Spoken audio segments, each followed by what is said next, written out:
చింత చిగురు సీజన్ వచ్చేసిందండి. ఎక్కడ చూసినా చింత చిగురే.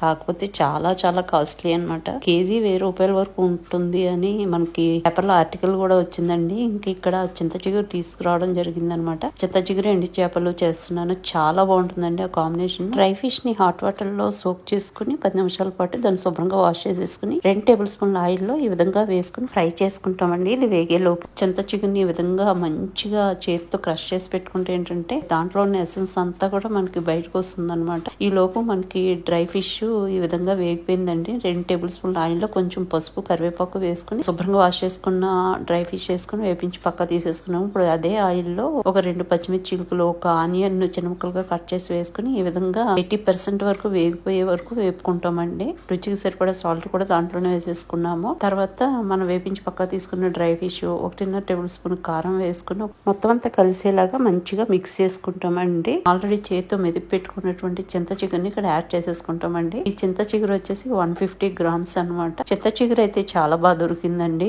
ఈ సీజన్ లో ఫస్ట్ రెసిపీ అని చెప్పుకోవాలి. ఇంకా చింత చిగురు వస్తూనే ఉంటుంది. దీంతో రకరకాల రెసిపీస్ చేసుకోవచ్చు. రుచికి రుచి, ఆరోగ్యానికి ఆరోగ్యం కూడానండి. లాట్ ఆఫ్ సి విటమిన్ ఉంటుంది. పైపెచ్చు చాలా ఫైబర్ ఉంటుంది. ఇంకా ఆల్మోస్ట్ ఒక 5 నిమిషాలకు మనకి ఈ విధంగా దగ్గరికి అయిపోతుందండి. ఇంకా మనము హాట్ గా సర్వ్ చేసేయడమే. చాలా చాలా టేస్టీగా ఎమ్మీగా ఉంటుంది.